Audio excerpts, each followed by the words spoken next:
Coming at you live from the beautiful heartland of these good old United States of America, right at the confluence of the mighty Mississippi and the majestic Missouri rivers. St. Charles, Missouri. This is The Rant. I am your host, Charles Lamson. I'll be with you for the next 2 hours. YouTube gods be willing. Okay, so ladies and gents, today is Wednesday, 30th day of October, year of our Lord, 2019. Today's topic, going to be doing something a little bit different today. Going to be doing a strictly financial show, a financial review, as it were. And first half of the big show, I'm going to be doing the same thing there. I'm still going to be doing a little seance / summoning ritual. It's usually those of you who are regular listeners, regular watchers on YouTube know that during the first half of the shows, I always do a little sort of seance and summoning ritual, whatever, and I call forth to the spirit realm and get minds from, great minds from the past and try to help us out in these times of economic turmoil and uncertainty, political turmoil and uncertainty. And, in that way, we try to get answers for how to gain some assuredness in the sea of uncertainty we all seem to be floating adrift upon, ladies and gentlemen. So tonight's special spirit guest, once again, I know he's not really dead yet, but he's pretty close. Guy's pretty old. That's right. I'm going to try and summon the spirit of George Soros yet again. There's a method to my madness here. This is all just sort of a summoning ritual. I'm going to try to bring him in, and hopefully, I'm just trying to get him to, consider the idea that, George, when you do pass, I just asked maybe you might want to think about coming out over here. If you want to hang out on Earth for a while as a ghost or what have you, you can come on over to my apartment after you die and help me build my empire, my worldwide global multimedia empire. I could use some help. I could use some guidance in that direction. So it would be a win-win situation. You would get to live, your spirit would get to live vicariously through me, and it would be awesome. So that's what I'm attempting to do here in this first half of the show, using my powers as a practitioner of the black arts to sort of summon the spirit, I'm calling on the spirit of George Soros to just come on over here and help us out. And so he's going to be joining us soon. Right now, they're administering heavy-duty pain medication and sleepy time drugs, so that he's being pharmaceutically treated, so I can get his spirit over here. And he's going to be talking about his alchemy of finance in the first half of the show. And I'm also going to be doing, those of you who are watching on YouTube, I'm going to be doing another installment of my motivational, inspirational workout, fitness, instructional videos. That's right. Once again, going to be using lightweight 10-pound therapeutic bar.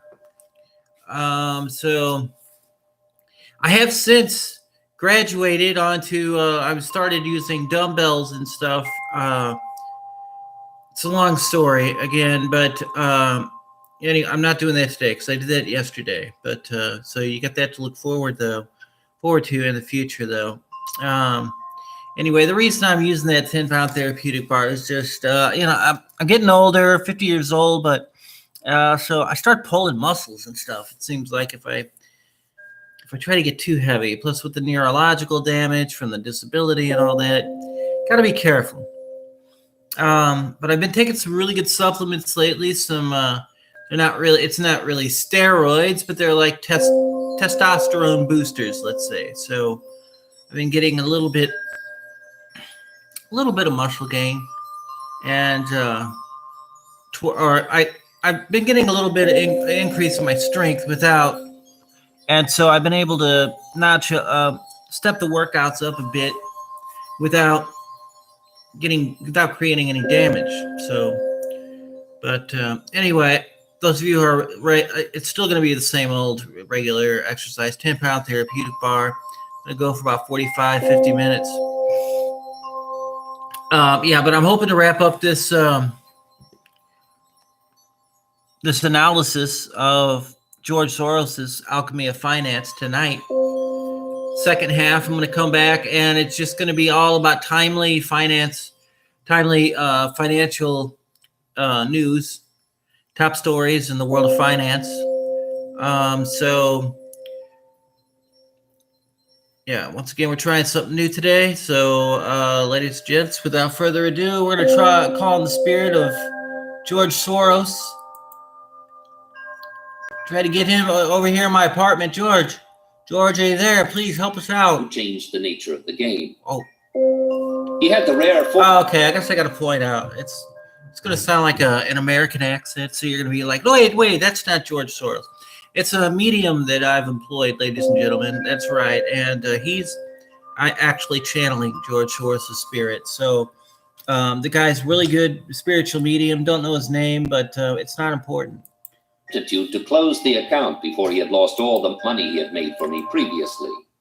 I could argue that an approach which allows me to recognize when it does not work is a valid approach. Still, it is somehow more convincing to demonstrate it at a juncture when it does work. These two considerations go a long way toward explaining my financial success. I have never claimed scientific status for my theoretical framework. On the contrary, I have argued that reflexive processes cannot be predicted by scientific method. And the real-time experiment was a deliberate attempt to explore an alternative method. To bring the point home, I have described the alternative method as alchemy. Scientific method seeks to understand things as they are, while alchemy seeks to bring about a desired state of affairs. To put it another way, the primary objective of science is the truth, that of alchemy, operational success. In the sphere of natural phenomena, there is no distinction between the two objectives. Nature obeys laws that operate independently of whether they are understood or not. The only way man can bend nature to his will is by understanding and applying these laws. That is why alchemy has failed and natural science reigns supreme. But social phenomena are different. They have thinking participants. Events do not obey laws that operate independently of what anybody thinks. On the contrary, the participants' thinking is an integral part of the subject matter. This creates an opening for alchemy that was absent in the sphere of natural science. Operational success can be achieved without attaining scientific knowledge. By the same token, scientific method is rendered just as ineffectual in dealing with social events as alchemy was in altering the character of natural substances. My approach is more successful in dealing with financial markets than with the real world. The reason for it readily suggests itself. Financial markets themselves function imperfectly as a mechanism for predicting events in the real world. There is always a divergence between prevailing expectations and the actual course of events. Financial success depends on the ability to anticipate prevailing expectations and not real-world developments. But as we have seen, my approach rarely produces firm predictions, even about the future course of financial markets. It is only a framework for understanding the course of events as they unfold. If it has any validity, it is because the theoretical framework corresponds to the way that financial markets operate. That means that the markets themselves can be viewed as formulating hypotheses about the future and then submitting them to the test of the actual course of events. The hypotheses that survive the test are reinforced. Those that fail are discarded. The main difference between me and the markets is that markets seem to engage in a process of trial and error without the participants fully understanding what is going on, while I do it consciously. Presumably, that is why I can do better than the market. If this view is correct, financial markets bear a curious resemblance to scientific method. Both involve the testing of hypotheses. But there is a fundamental difference. In science, testing serves to establish the truth. In financial markets, the criterion is operational success. In contradistinction with natural science, the two criteria do not coincide. How could they? Market prices always express a prevailing bias, whereas natural science works with an objective criterion. Scientific theories are judged by the facts. Financial decisions are judged by the distorted views of the participants. Instead of scientific method, financial markets embody the method of alchemy. This interpretation of financial markets as a mechanism for testing hypotheses by alchemy is both novel and challenging. The fact that it is not generally accepted adds to the challenge. How can markets be testing something when the participants don't know what they are doing? The answer is to be found in the results they achieve. Try to propound an unformulated hypothesis and you get a hit or miss result. By contrast, when you deliberately formulate your hypotheses, you can consistently outperform the market averages, provided your specific predictions are not too far off the mark.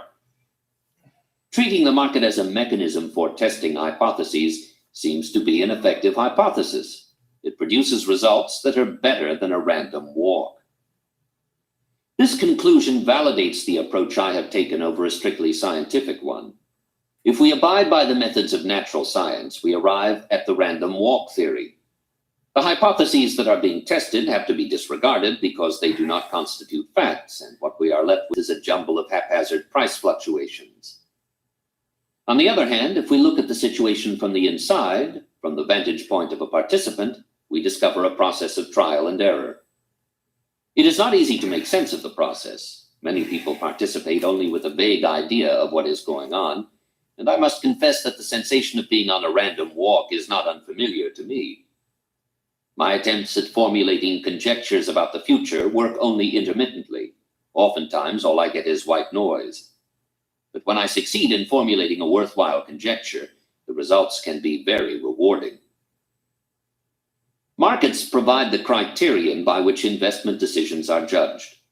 Moreover, they play a causal role in shaping the course of events. The information is more readily available than events in the real world. Hence, the market action offers the most convenient feedback mechanism by which one's expectations can be evaluated.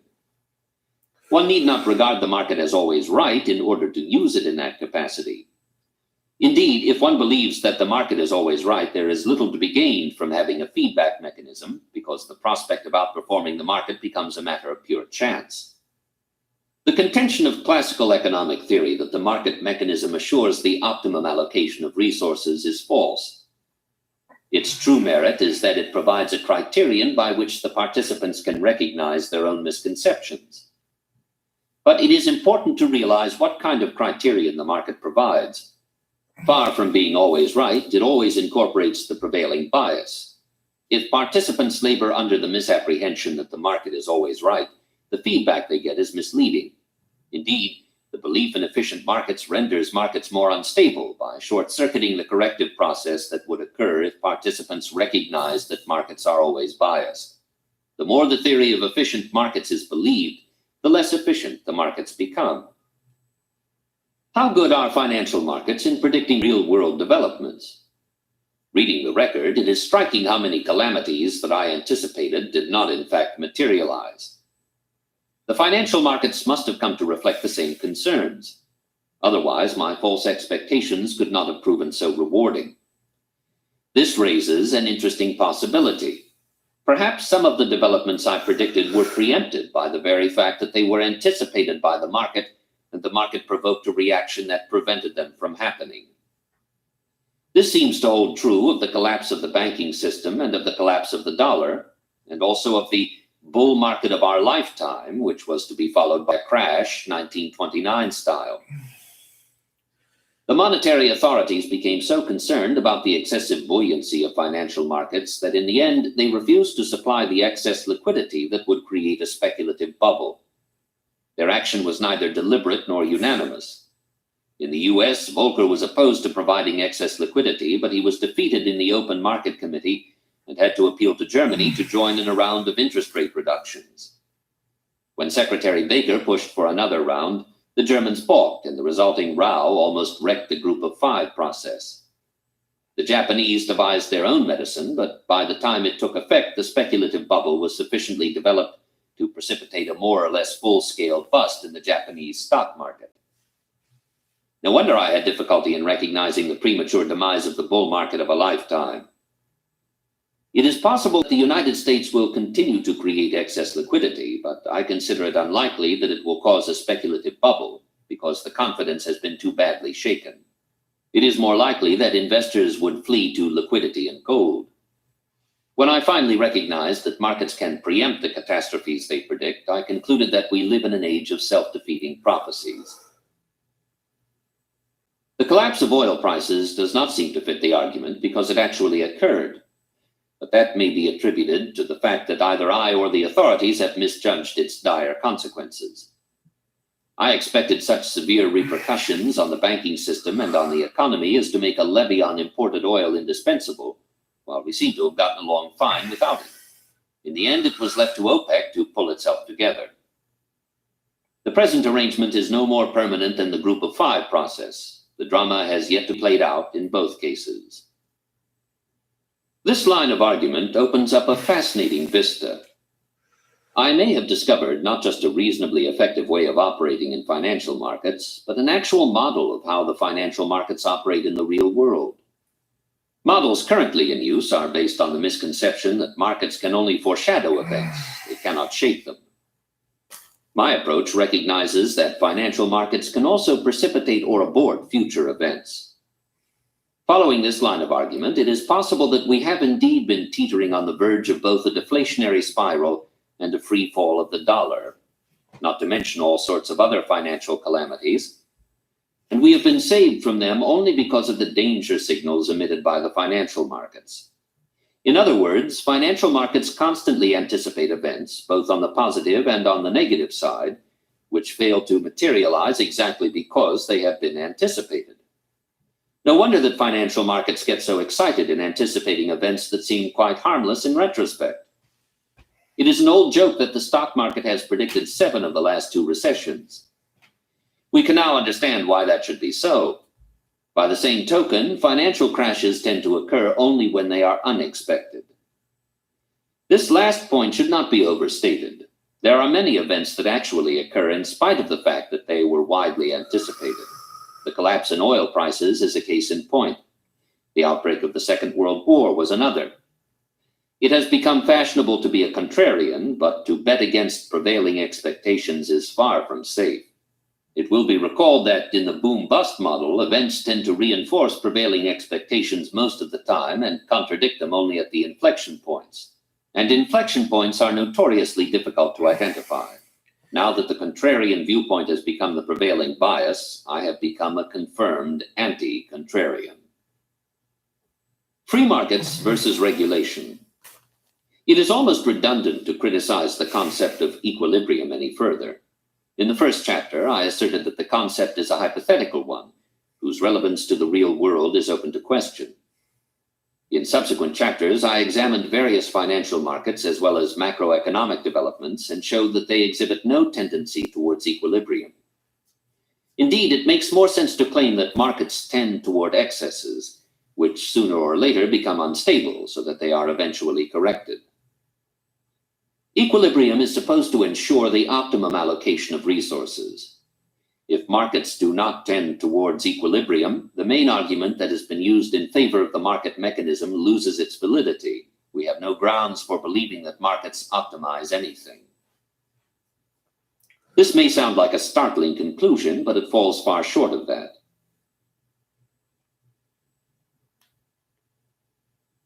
The concept of an optimum is just as alien to a world in which participants function without the benefit of perfect knowledge as the concept of an equilibrium, and for the same reason. Both concepts presuppose perfect knowledge, so it is not at all surprising if both of them are shown to have little relevance to the real world. There are other arguments that can be advanced in favor of the market mechanism. I interpreted financial markets as a process that is somewhat akin to scientific method. That is to say, a process of trial and error in which the market price at the termination of the experiment serves as a criterion by which the experiment can be judged. The criterion does not meet the requirements of scientific method because the market price is not independent of the participants' decisions in the way in which the events studied by natural scientists are independent of the statements that scientists make about them. Nevertheless, it is a useful criterion because it is just as real and just as amenable to scientific observation as any natural phenomenon. Moreover, it is of vital interest to market participants. Thus, the market mechanism has the merit of providing an objective criterion, albeit a biased one. How great that merit is, we can appreciate only when we consider what happens in its absence. For that purpose, we must look at centrally planned economies, which, in revulsion against the deficiencies of market economies, have eschewed the use of the pricing mechanism. Output has to be measured in physical quantities, and the distortions are far worse than the excesses of the market. Winston Churchill once said that democracy is the worst form of government, except for all the others. The same can be said about the market mechanism. It is the worst system of allocating resources, except for all the others. Indeed, there are significant similarities between the election mechanism and the market mechanism. It would be difficult to argue that elections optimize the political leadership of a country. The skills needed to attract votes bear little relevance to the qualities a candidate is going to need once he is in office. Nevertheless, the very fact that he has to run for election imposes a discipline which helps prevent some of the more egregious excesses. The value of an objective criterion is perhaps best appreciated subjectively. We all live in a fantasy world. Having an affinity for abstract ideas, I am perhaps more apt to be carried away into a world of my own creation than many other people. The markets have always helped to preserve my sense of reality. It may seem paradoxical that my sense of reality should be rooted in the markets when markets often behave so strangely that they strike other onlookers as unreal. Yet, as a market participant, I am not merely aware of being connected to reality, I actually feel it in my guts. I react to events in the marketplace as an animal reacts to events in the jungle. For instance, I used to be able to anticipate an impending disaster because it manifested itself in the form of a backache. I was, of course, unable to tell what shape the disaster would take. By the time I could identify it, my backache would dissolve. There was a time when my involvement with the market was all-embracing, much to the detriment of my relationships with human beings. Now that I have managed to distance myself, my market sense has suffered. Events often reach me as white noise. I cannot make sense of them. For instance, during the real-time experiment, market developments had sharp contours. During the control period, the outlines became more blurred.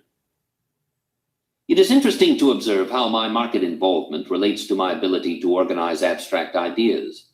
One would think that being active in the market would interfere with writing, but the opposite seems to be the case.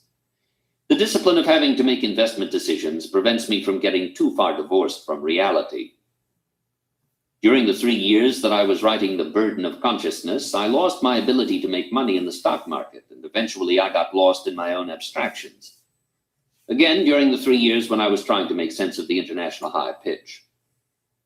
I mention this because it may have more than subjective relevance. Had I been an academic, I could have persisted with my analysis of the debt problem, and if reality failed to conform to my expectations, I could have defended my analysis by blaming extraneous developments. Eventually, some of my expectations were fulfilled, albeit with a delay of several years. As a market-oriented man, I found such a delay intolerable, and I felt obliged to search for and to recognize the flaws in my argument. As an academic, I could have claimed to be vindicated. The point I am trying to make is that the market is a harder taskmaster than academic debate. Yet it is easy to exaggerate the merits of having an objective criterion at our disposal. We have become so fixated on objective criteria that we are inclined to endow them with a value they do not intrinsically possess. Profit, the bottom line, efficiency, takes on the aspect of an end in itself instead of being a means to an end. We tend to measure every activity by the amount of money it brings. Artists are valued according to the price their products sell for. What is worse, we often want to make a profit from activities that ought to be otherwise motivated. Politicians want to earn lecture fees and sell their memoirs. White House aides become lobbyists. Generals in charge of procurement angle for lucrative jobs in industry, and so do lawyers working for regulatory agencies. The profit motive has become so all-embracing that we find it hard to accept when someone is motivated by considerations other than profit. Values that motivate people cannot be readily translated into objective terms. And exactly because individual values are so confusing, we have elevated profit and material wealth, which can be readily measured in terms of money, into some kind of supreme value. Surely that is an exaggeration. The fact is that in a world of imperfect understanding, there is some kind of exaggeration or bias involved in every value. In our civilization, the value of profit is exaggerated, and so is the value of objectivity. Let us take a closer look at the kind of criterion market prices provide. The distinction we have drawn between scientific method and alchemy will come in useful. I have argued that in the study of social phenomena, we need to distinguish between two kinds of validity, one associated with truth, the other with effectiveness. In natural science, the distinction is missing. Theories are effective only if they are true. That is why alchemy does not work. Following this line of thought, we can argue that the market price provides a criterion of effectiveness, but not a criterion of truth.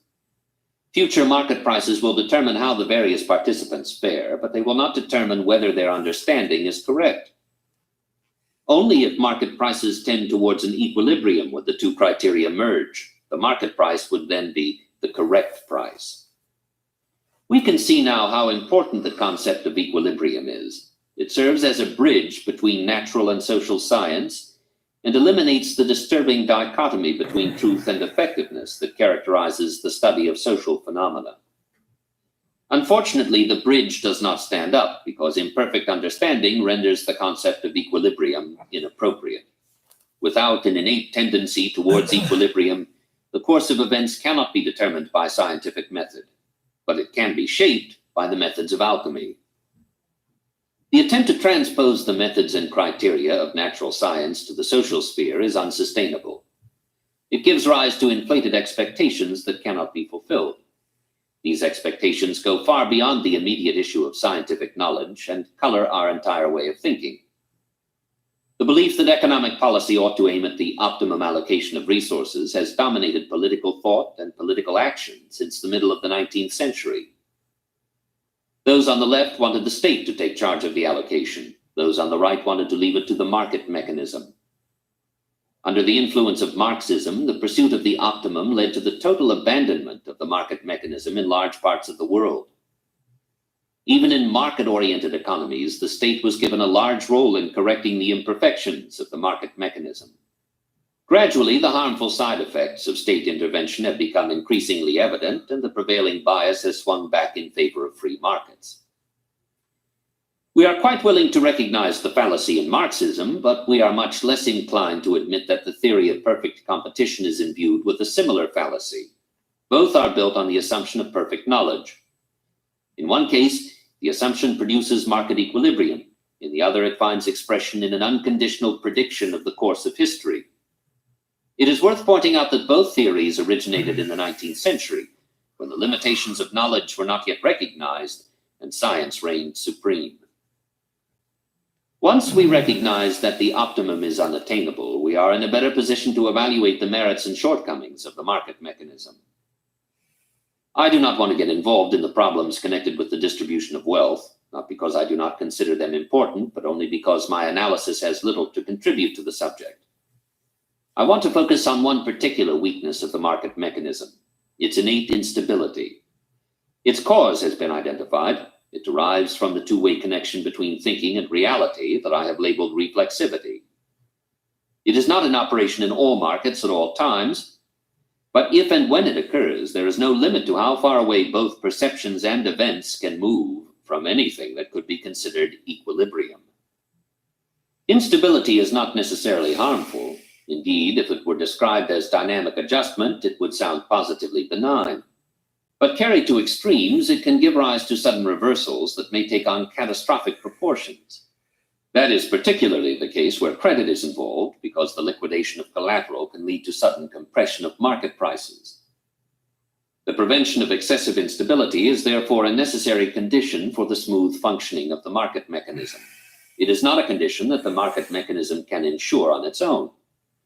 On the contrary, I have presented evidence that unregulated financial markets tend to become progressively more unstable. The evidence is most clear-cut in the currency markets, but it is also quite persuasive with regard to the expansion and contraction of credit. Whether stock markets would prove inherently unstable if there were no credit involved remains an open question, because stock market booms are always associated with credit expansion. Excessive instability can be prevented only by some sort of regulation. How much instability is excessive is a matter of judgment. Standards vary with time. The degree of dislocation we are willing to tolerate today, as measured by unemployment figures, would have seemed inconceivable a few decades ago when the memories of the Great Depression were still fresh and the drawbacks of full employment policies less evident. Similarly, the restrictions on corporate restructuring have been greatly relaxed between the conglomerate boom of the 1960s and the merger mania of the 1980s. The trouble with regulation is that the regulators are also human and apt to err. In order to avoid arbitrary behavior and abuse of power, rules and regulations need to be fixed in advance, and it is difficult to devise regulations that are flexible enough to meet all contingencies. Regulations tend to be rigid and to hinder innovation. The rigidities and distortions they introduce tend to be just as cumulative as the instability of an unregulated market. Income taxes provide a good example. The steeper the rates and the longer they stay in effect, the more widespread the tax avoidance and the more complex the tax code.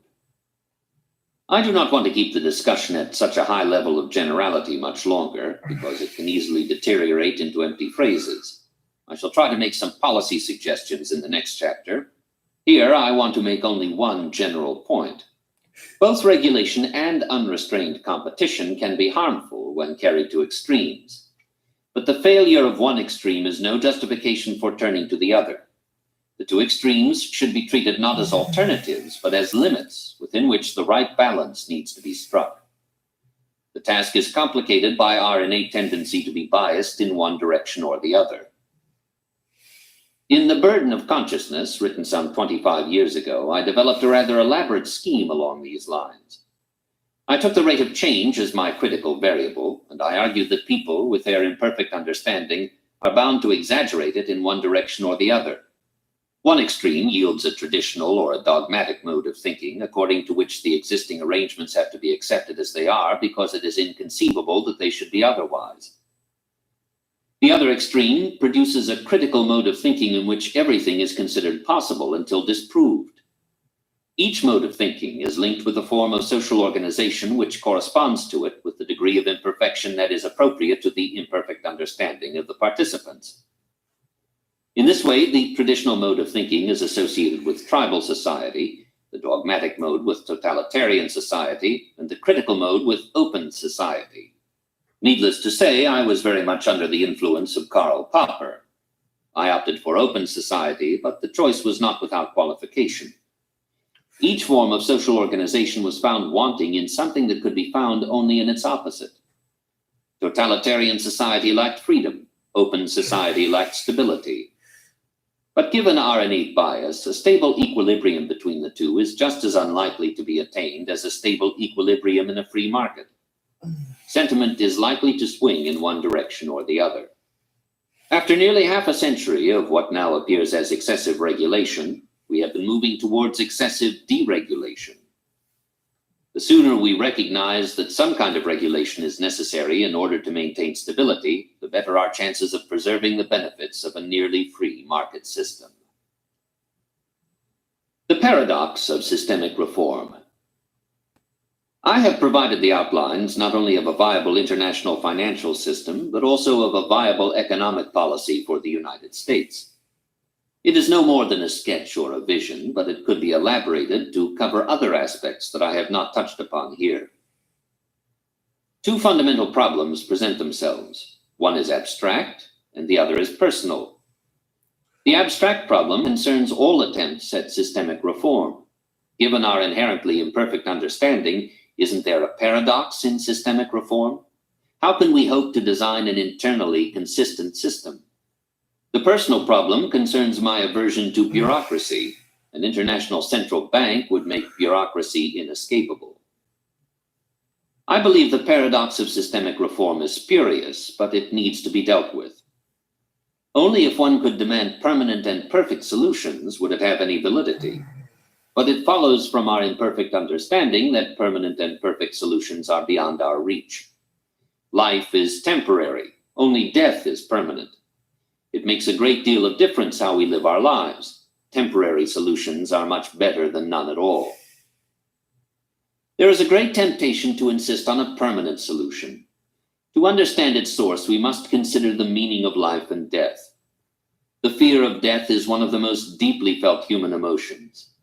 We find the idea of death totally unacceptable, and we grasp at any straw to escape it. The striving for permanence and perfection is just one of the ways in which we seek to escape death. It happens to be a deception. Far from escaping the idea of death, we embrace it. Permanence and perfection are death. I have thought about the meaning of life and death long and hard, and I have come up with a formulation that I have found personally satisfying. I shall sum it up here, although I realize that it may not be as meaningful to others as it is to me. The key is to distinguish between the fact of death and the idea of death. The fact of death is linked with the fact of life, whereas the idea of death stands in juxtaposition with the idea of consciousness. Consciousness and death are irreconcilable, but life and death are not. In other words, the fact of death need not be as terrifying as the idea. The idea of death is overpowering. In terms of death, life and everything connected with it lose all significance. But the idea of death is only an idea, and the correspondence between facts and ideas is less than perfect. It would be a mistake to equate the idea and the fact. As far as facts are concerned, the clear and present fact is that we are alive. Death as a fact looms in the distance, but when we reach it, it will not be the same as the idea we have of it now. In other words, our fear of death is unlikely to be validated by the event. In thinking about life and death, we have a choice. We can take life or death as our starting point. The two are not mutually exclusive. Both need to be dealt with, as a fact and as a thought. But the point of view we adopt tends to favor one or the other. The bias we develop permeates all aspects of our thinking and existence. There are civilizations, like that of the Egyptians, that seem to be devoted to the cult of death. There are others, like that of the Greeks, where even the immortals seem to lead normal lives. In most instances, the 2 points of view are at odds, and the interplay between them makes history. The conflict between the spiritual and the temporal in Christianity is a case in point. The clash of biases can manifest itself in many more subtle ways. Thus, we can take different attitudes with regard to economic regulation. One position is that regulation is useless because it introduces distortions that, left to themselves, eventually lead to a breakdown of the system. This point of view is powerfully reinforced by the argument that the market mechanism, left to itself, tends toward equilibrium. The opposite point of view is that perfection is not attainable either by the market or by regulation. Markets are too unstable, regulation too rigid. Markets need to be regulated, but regulation cannot be left to itself either. It is in constant need of revision. The fact that no system is perfect is not a valid argument against trying to perfect the system. Take Bretton Woods. The fact that it eventually broke down does not alter the fact that it provided the basis for a quarter of a century of prosperity. When it comes to a choice between the two attitudes, mine is clearly in favor of life and the temporary and imperfect structures we can create within it. Although I advocate a comprehensive reform of the financial system, I have no illusions that the new system will be any more flawless or permanent than the preceding ones. On the contrary, I regard the search for permanence and perfection as an illusion. The pitfall in a well-functioning system is that it lulls us into complacency. That is what happened to Bretton Woods, and that is what will happen to the next one if we design it too well. This brings me to the personal problem I have with systemic reform. Systems are operated by bureaucrats, and I have an instinctive aversion to the bureaucratic mentality. In advocating a more regulated international financial system, I seem to be wishing for something that I abhor. The problem is real. The distinctive feature of every bureaucracy is its striving for self-perpetuation. Every system faces the danger that it becomes ossified in the hands of the bureaucracy that administers it. This holds true for Christianity as well as communism. The dead hand of the bureaucracy is difficult to escape. Mao Zedong tried it by instigating the Cultural Revolution, and the consequences were disastrous. But the problem is not insurmountable. When bureaucrats are in charge of a market, market action serves to keep the bureaucrats on their toes. Experience shows that central banks are among the most flexible, innovative, and efficient institutions. The reason is that the market provides a criterion by which the results of their actions can be judged. They may come under the influence of false ideologies, just like anybody else, but when a policy does not work, they cannot help but notice it. For instance, the Federal Reserve adopted a monetarist stance in 1979, but abandoned it in August 1982. Similarly, the IMF operated with a rather rigid set of prescriptions in dealing with heavily indebted countries, but gradually it has been forced to abandon a formula that does not work. Central banks are often criticized for following the wrong policies, but the very fact that the failures can be demonstrated provides a potent discipline. Moreover, central banks have been surprisingly innovative in handling crises. The Bank of England invented the lifeboat in 1974, and the Federal Reserve applied it on a worldwide scale in the debt crisis of 1982. Volcker, in particular, proved to be a man who thrives on crises. But the fact that a man like Volcker could be at the helm of a central bank cannot be treated as an accident. In sum, the creation of an international central bank does not constitute a permanent solution. Indeed, the very idea that it constitutes a permanent solution carries with it the seeds of the next crisis. Epilogue. The unifying theme of this book is the concept of reflexivity. I have focused on its implications for the social sciences in general and financial markets in particular. I have left other areas largely unexplored. I should like to mention them briefly here, although my thoughts relating to them are not properly developed. They ought to form the subject of another book in the future, but I'm afraid I may not have a chance to write it, especially if I remain involved in financial markets. First, the question of values. Economic theory has trained us to take values as given, although the evidence suggests that they are shaped by a reflexive process. Most values can be reduced to economic terms nowadays. The most recent Nobel laureate in economics earned his prize by interpreting politics as an economic process in which the participants seek to maximize their own benefits. But that has not always been the case, and even today there are many parts of the world where profit-maximizing behavior takes second place to other motivations. Religion and tradition are less easily amenable to economic analysis than is politics in a materialistic culture. We have great difficulty in understanding a phenomenon like Islamic fundamentalism. At the other end of the scale, a movement that we profess to admire, solidarity, is also alien to our way of thinking.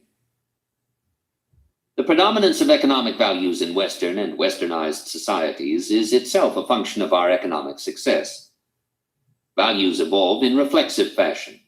The fact that economic activity has borne positive results has enhanced the value we put on economic values. The same can be said about scientific method. The triumphs of natural science have raised the status of scientific method to unsustainable heights.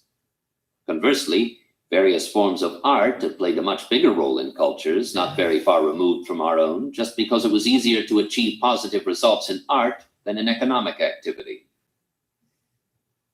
Reflexive processes are bound to lead to excesses, but it is impossible to define what is excessive because in matters of values, there is no such thing as normal. Perhaps the best way to approach the subject of values is to start from the position that they are rooted in fantasy rather than reality. As a consequence, every set of values has a flaw in it. We can then ask what are the elements of fantasy in a particular set of values and how the elements of fantasy and reality have interacted. Any other approach would introduce a bias in favor of our own flawed set of values. Values are closely associated with the concept of self, a reflexive concept if ever there was one. What we think has a much greater bearing on what we are than on the world around us. What we are cannot possibly correspond to what we think we are, but there is a two-way interplay between the two concepts. As we make our way in the world, our sense of self evolves. The relationship between what we think we are and what we are in reality is the key to happiness. In other words, it provides the subjective meaning of life. I could readily provide a reflexive interpretation of my own development, but I am reluctant to do so because it would be too revealing. not to say incriminating.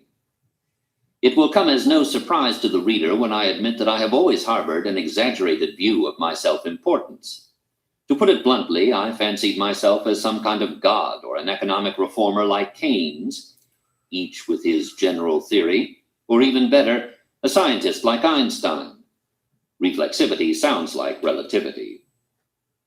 My sense of reality was strong enough to make me realize that these expectations were excessive, and I kept them hidden as a secret guilt. This was a source of considerable unhappiness through much of my adult life. As I made my way in the world, reality came close enough to my fantasy to allow me to admit my secret, at least to myself.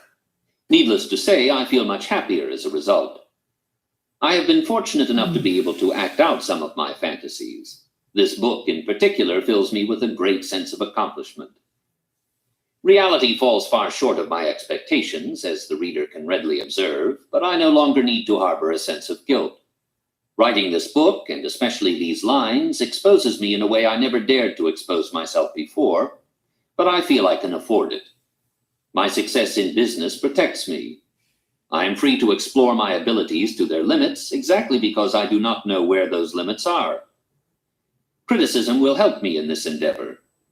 The only thing that could hurt me is if my success encouraged me to return to my childhood fantasies of omnipotence. But that is not likely to happen as long as I remain engaged in the financial markets, because they constantly remind me of my limitations.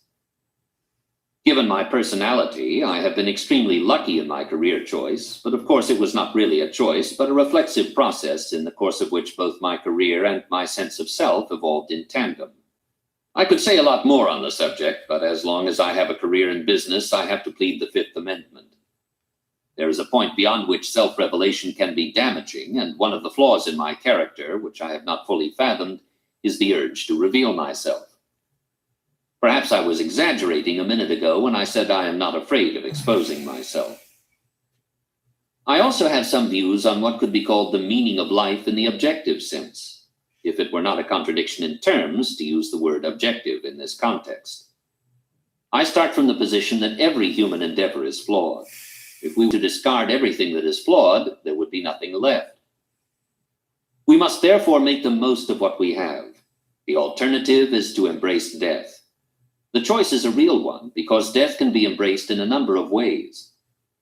The pursuit of perfection and eternity in all its manifestations is equivalent to choosing the idea of death over the idea of life. If we carry this line of argument to its logical conclusion, the meaning of life consists of the flaws in one's conceptions and what one does about them. Life can be seen as a fertile fallacy. So far, I have spoken mainly in terms of the individual. But the individual does not exist in isolation. His inherently imperfect understanding makes him all the more dependent on the society to which he belongs. The analysis that has led to the concept of reflexivity also throws some light on the relationship between the individual and society. It is a mistake to think that there are two separate entities involved. The relationship is between a part and a whole. We have seen the cognitive difficulties that such a relationship gives rise to. Neither the individual nor society can be defined without reference to the other. Given the structure of our language, it is extremely difficult to recognize the contingent nature of the two entities, and as a matter of historical fact, most discourses on the subject take either the whole or the part as their starting point. The choice of the starting point tends to one extreme, and Rousseau's social contract the other. In order to avoid the bias inherent in these extremes, new categories of speech need to be established. An appropriate language is beginning to emerge in the context of computer science and systems analysis, but it will take time to permeate general discourse. Even if we learn to think in terms of reflexive and recursive relations, we are confronted with a substantive choice. Should society take a predetermined shape, or should its members be allowed to determine the form of society in which they live? The former kind of society has been described by Karl Popper as closed, the latter as open. I have just come back from China, where the issue is of vital significance. The country has passed through a horrendous period during which the collective terrorized the individual on a massive scale. It is now run by a group of people who have been on the receiving end of the terror. These people have ample reason to be passionately devoted to the cause of individual freedom. But they are up against a long tradition of feudalism, an all-pervasive bureaucracy, and the constraints of Marxist ideology. I was surprised to find an avid interest in the concept of reflexivity. As I have noted in the book, reflexivity could also be described as a kind of dialectics, but I have eschewed using the word because of the heavy intellectual baggage it carries. It is exactly these connotations that make the concept so fascinating for the Chinese, because it allows them to modify Marxist ideology without breaking with it. Hegel propounded a dialectic of ideas. Marx turned the idea on its head and espoused dialectic materialism. Now there is a new dialectic that connects the participants' thinking with the events in which they participate. That is, it operates between ideas and material conditions. If Hegel's concept was the thesis and Marxism the antithesis, reflexivity is the synthesis. But there is a fundamental difference between Marxism and the new dialectic. Marx labored under the misapprehension that, in order to be scientific, a theory has to determine the future course of history. The new dialectic is emphatically not deterministic. Since the shape of society cannot be scientifically determined, it must be left to the participants to decide their own form of organization. Since no participant has a monopoly on truth, the best arrangement allows for a critical process in which conflicting views can be freely debated and eventually tested against reality. Democratic elections provide such a forum in politics, and the market mechanism provides one in economics. Neither markets nor elections constitute an objective criterion, only an expression of the prevailing bias. But that is the best available in an imperfect world. Thus, the concept of reflexivity leads directly to the concept of an open society, hence its charm in contemporary China. As far as I'm concerned, it completes what Hofstadter would have called a recursive loop between my concept of reflexivity, my interest in financial markets, and my devotion to the ideal of an open society.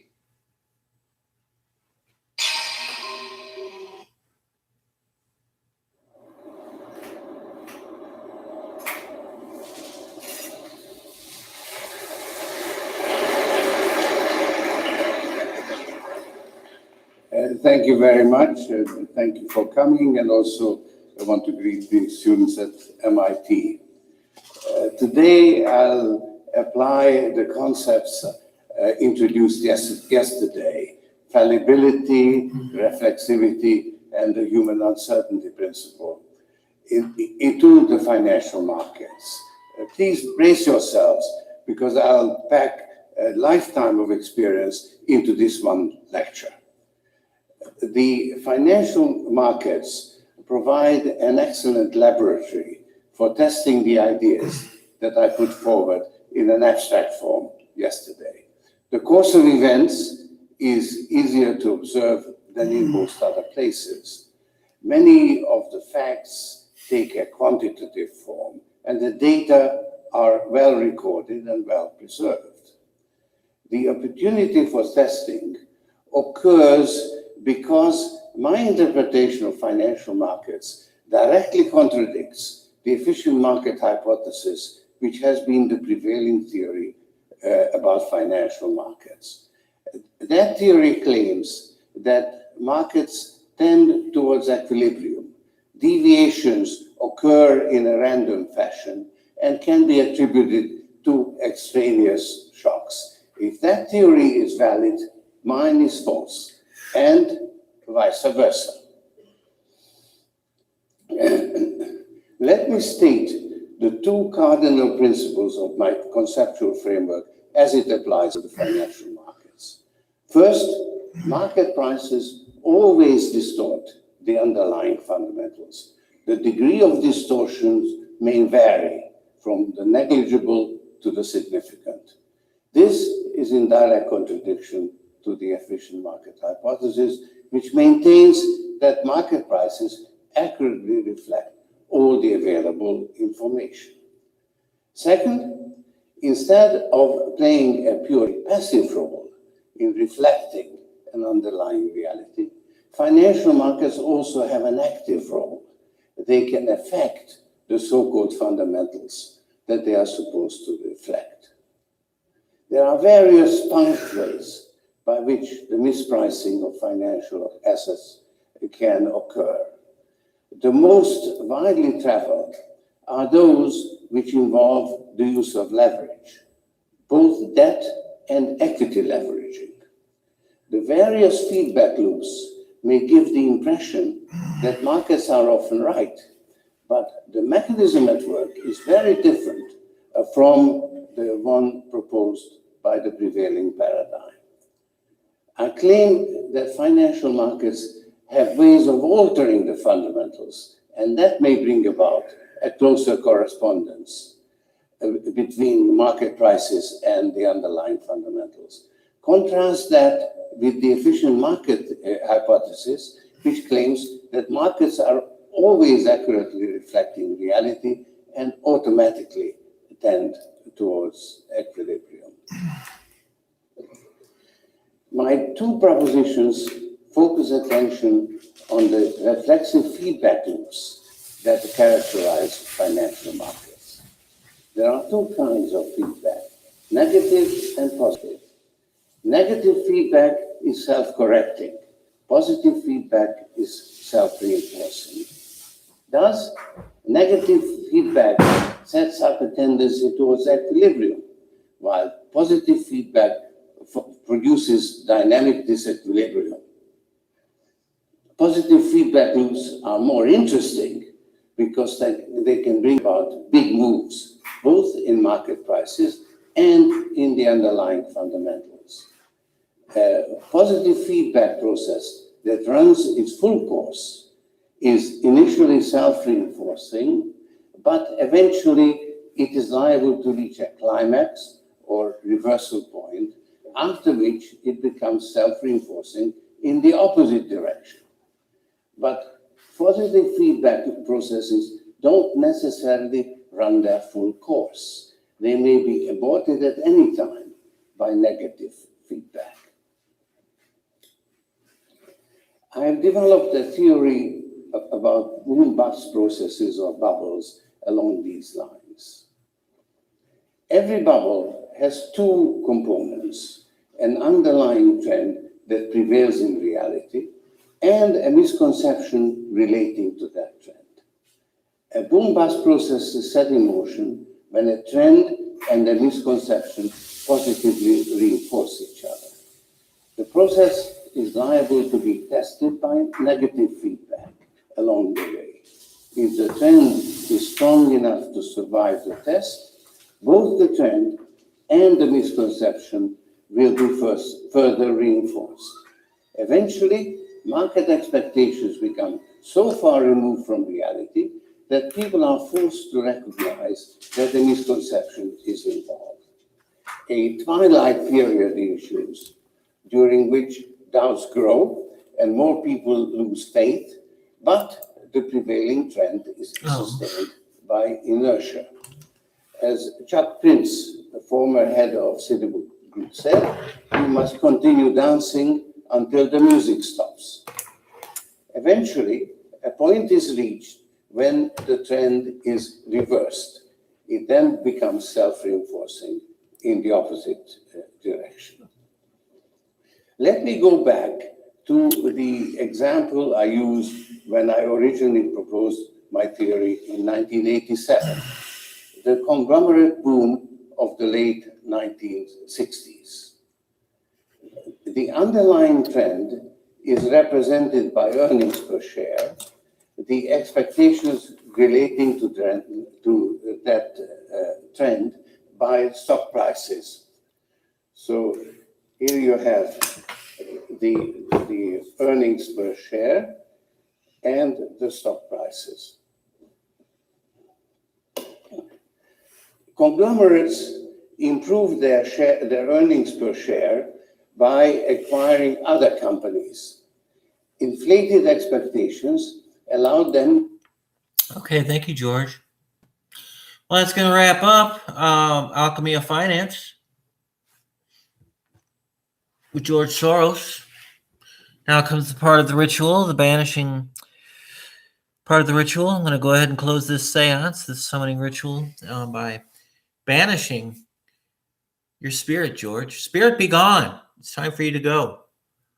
Be gone. Go back to wherever you're hiding right now, wherever your body is, and once again, I just ask you, just think about it, George. I mean, I think I got the crux of your big secret. Basically, his big secret is, hey, if you want to be a big success like George Soros in the world of finance, just practice alchemy. That's right. Just practice alchemy and be a dark wizard. I guess he was keeping a lot of stuff pretty close to his vest because he was because I am a businessman. There are certain things I can't reveal, and I'm going to have to plead the Fifth Amendment. And it's like, well, yeah, because all right, come on, George, you've been a bad boy. Basically, buy up a bunch of shit, then sell short, and then destroy it. So I guess, is that what you mean by practicing alchemy? Okay, anyway. He was never really quite clear about tactics to use, except we should just practice alchemy. All right. Okay. He never get... He's never very specific about what this alchemy is. But yeah, he was rather fond of selling short. And then, and also getting out there and affecting the markets.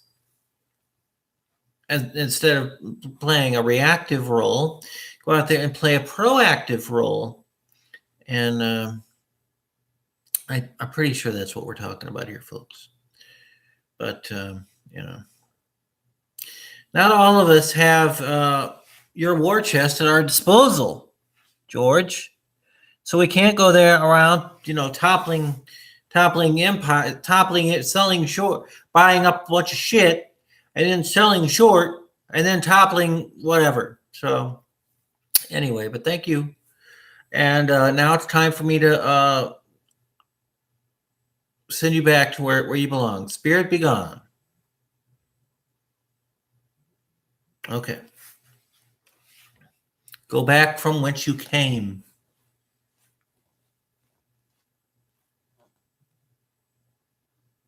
Okay, so ladies and gents, now we're going to talk about some timely we're going to have some timely news stories here, timely stories about the financial world. Let's see here, what's going on? Facebook content moderation vendor quits the business after Verge investigations.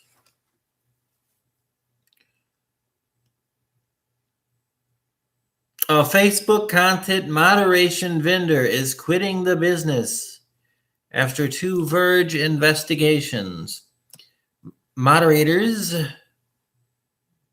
come on. All right, let's see here. The professional services firm Cognizant will exit the content moderation business after 2 Verge investigations into working conditions at site. Oh, by the way, ladies and gentlemen, the phone lines are wide open. If you want to call in and be a part of the big show, please feel free. You have any suggestions or comments or whatever, recommendations on what direction you'd like the show to go in, please feel free to give us a call. And that number is 657-383-1825. 657-383-1825. Still got a little under an hour left in the big show. Caller lines are wide open, so give us a call. Let your voice be heard. Talk about finance, whatever. The professional services firm Cognizant will exit the content moderation business after 2 Verge investigations into working conditions at sites dedicated to Facebook, the companies said today. Cognizant had hired thousands of moderators around the world to remove hate speech, terrorism, and other inappropriate content from platforms including Facebook, Google, and Twitter. quote, we have determined that certain content work in our digital operations practice is not in line with our strategic vision for the company, and we intend to exit this work over time. The company told The Verge in a statement.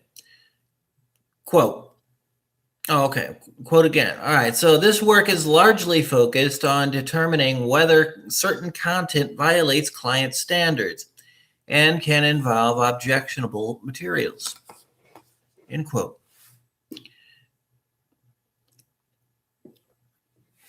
Cognizant will honor its remaining contracts, but will wind down its commitments over the course of 2020, the company said.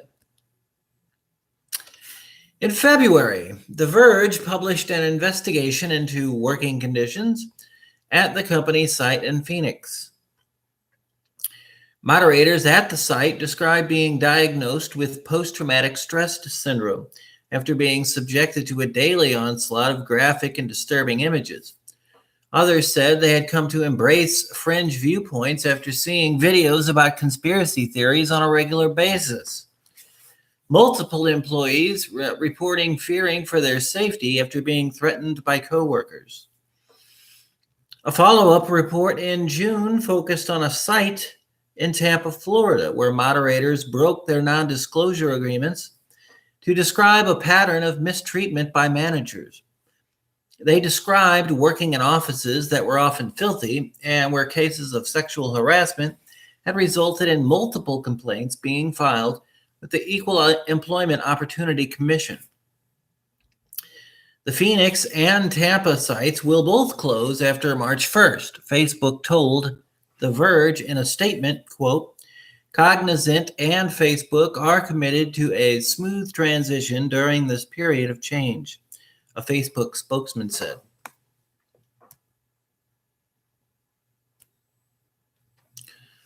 Cognizant said that people who lose their jobs would be offered retention bonuses, severance packages, and the opportunity to participate in various reskilling programs.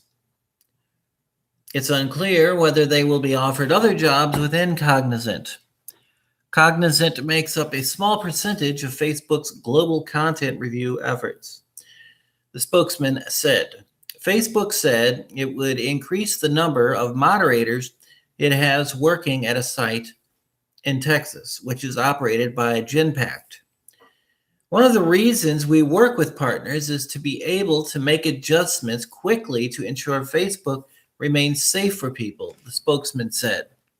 Cognizant's content reviewers have played a valuable role in keeping our platform safe for people all over the world, and we thank them for the work they've done and continue to do so. Work they've done and continue to do.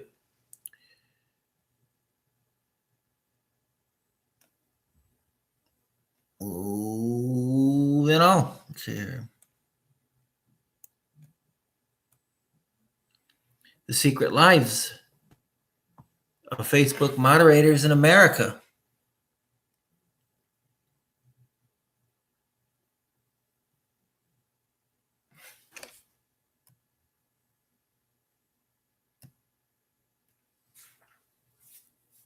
Content warning. This story contains discussion of serious mental health issues and racism. The panic attack started after Chloe watched a man die. She spent the past 3.5 weeks in training, trying to harden herself against the daily onslaught of disturbing posts, the hate speech, the violent attacks, the graphic pornography. In a few more days, she will become a full-time Facebook content moderator, or what the company she works for, a professional services vendor named Cognizant, opaquely calls a process executive. For this portion of her education, Chloe will have to moderate a Facebook post in front of her fellow trainees. When it's her turn, she walks to the front of the room where a monitor displays a video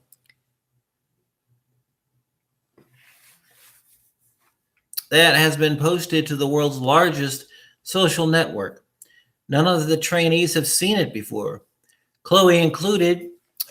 She presses play. Okay.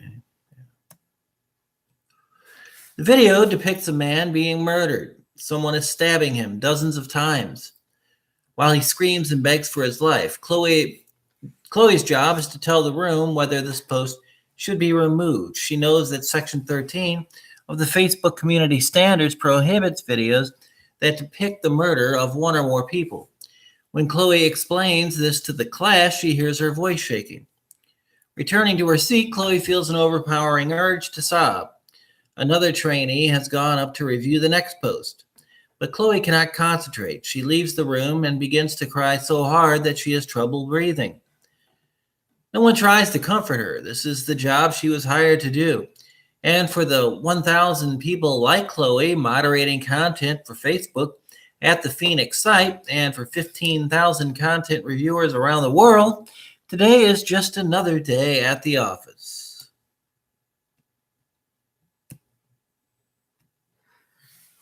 Over the past 3 months, I interviewed a dozen current and former employees of Cognizant in Phoenix.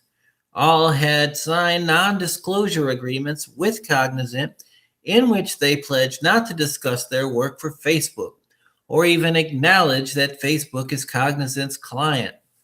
The shroud of secrecy is meant to protect employees from users who may be angry about a content moderation decision and seek to resolve it with a known Facebook contractor. The NDAs are also meant to prevent contractors from sharing Facebook users' personal information with the outside world at a time of intense scrutiny over data privacy issues. But the secrecy also insulates Cognizant and Facebook from criticism about their working conditions. Moderators told me they are pressured not to discuss the emotional toil that their job takes on them, even with loved ones, leading to increased feelings of isolation and anxiety. To protect them from potential retaliation, both from their employers and from Facebook users, I agreed to use pseudonyms for everyone named in this story except Cognizant's Vice President of Operations for Business Process Services, Bob Duncan, and Facebook's Director of Global Partner Vendor Management, Mark Davidson. Collectively, the employees described a workplace that is perpetually teetering on the brink of chaos.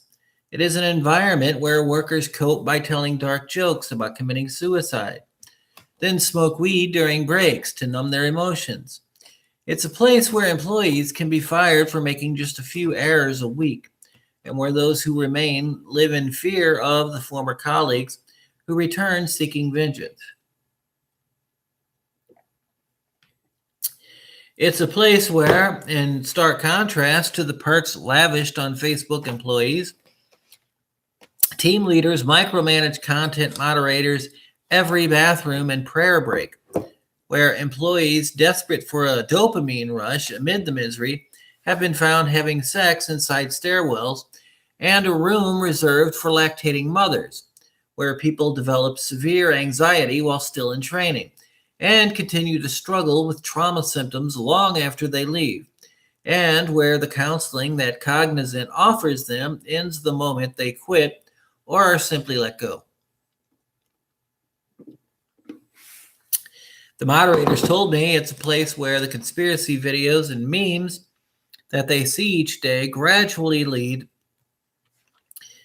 them to embrace fringe views. One auditor walks the floor promoting the idea that the earth is flat.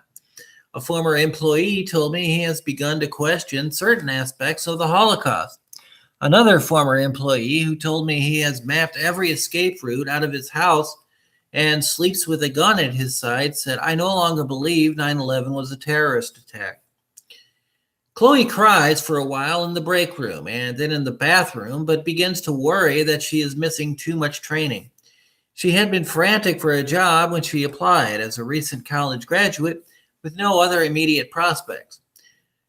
When she becomes a full-time moderator, Chloe will make $15 an hour, $4 more than the minimum wage in Arizona, where she lives, and better than she can expect from most retail jobs. The tears eventually stop coming, and her breathing returns to normal.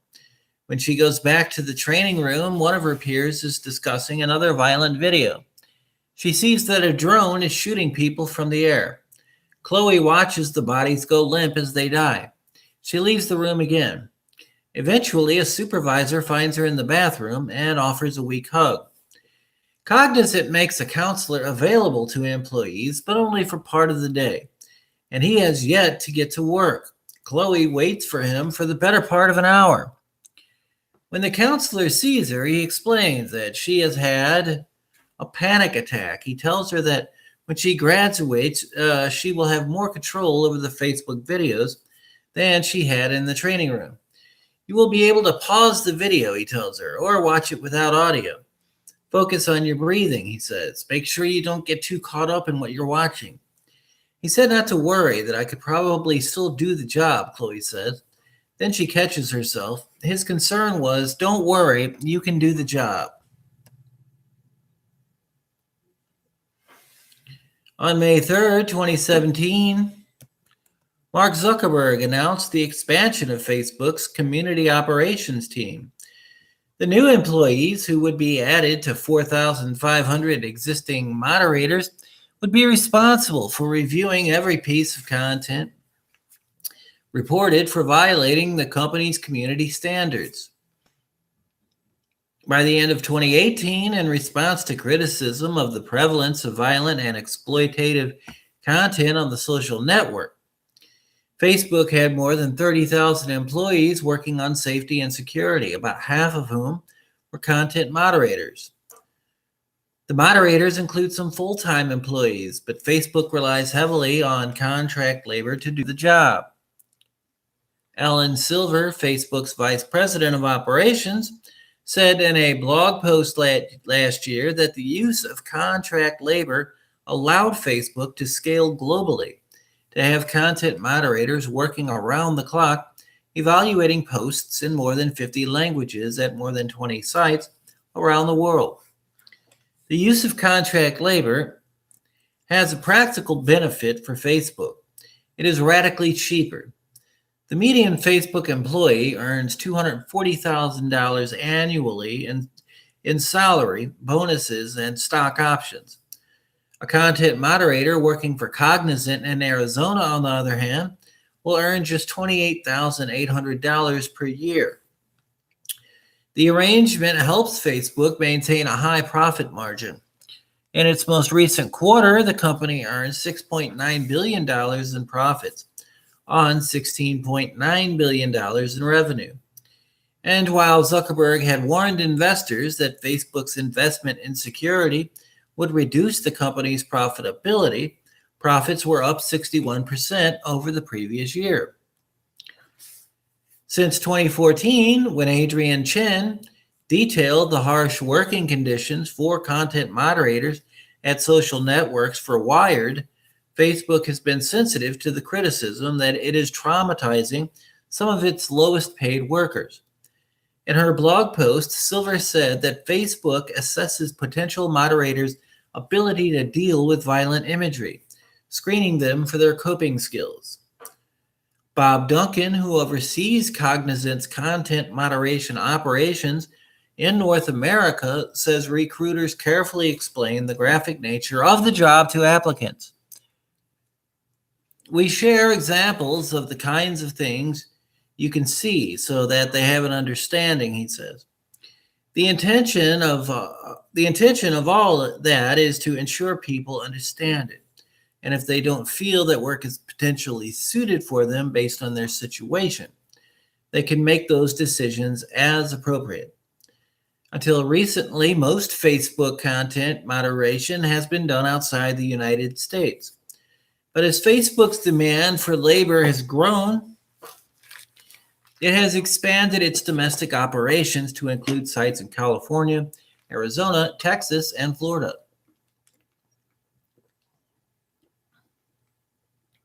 The United States is the company's home and one of the countries in which it is most popular, says Facebook's Davidson. American moderators are more likely to have the cultural context necessary to evaluate U.S. content that may involve bullying and hate speech, which often involved country-specific slang, he says. Facebook also worked to build what Davidson calls state-of-the-art facilities. So they replicated a Facebook office and had that Facebook look and feel to them. That was important because there's also a perception out there in the market sometimes that our people sit in very dark, dingy basements lit only by a green screen. That's really not the case. It is true that Cognizant's Phoenix location is neither dark nor dingy. And to the extent that it offers employees desks with computers on them, it may faintly resemble other Facebook offices. But while employees at Facebook's Menlo Park headquarters work in an airy, sunlit complex designed by Frank Gehry, its contractors in Arizona labor in an often cramped space where long lines for the few available bathroom stalls can take up most of employees' limited break time.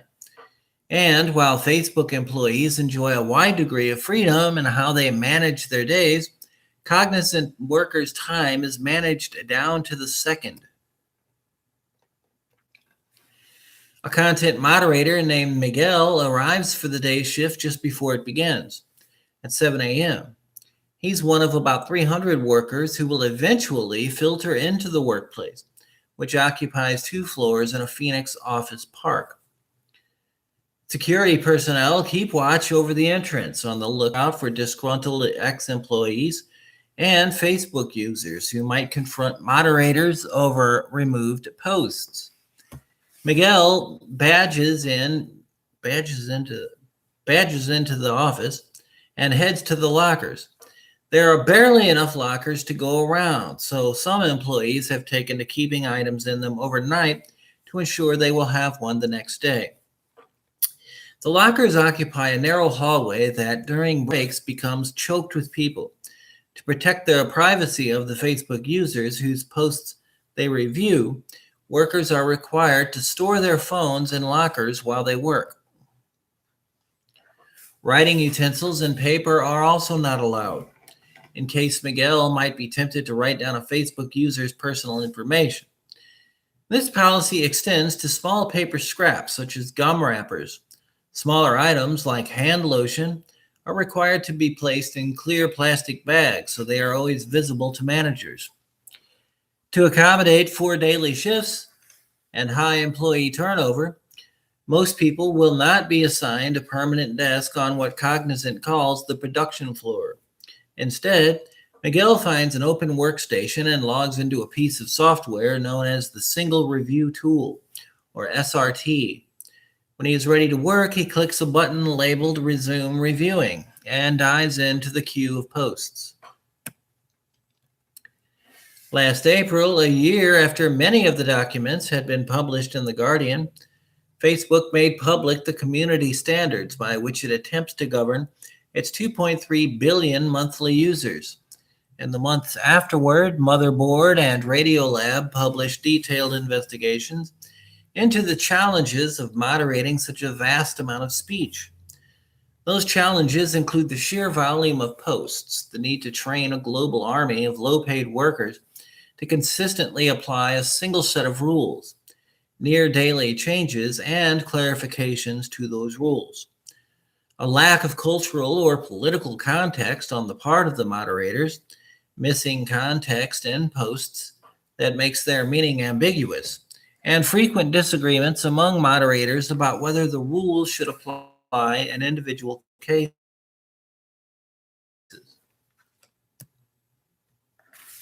Despite the high degree of difficulty in applying such a policy, Facebook has instructed Cognizant and its other contractors to emphasize a metric called accuracy over all else.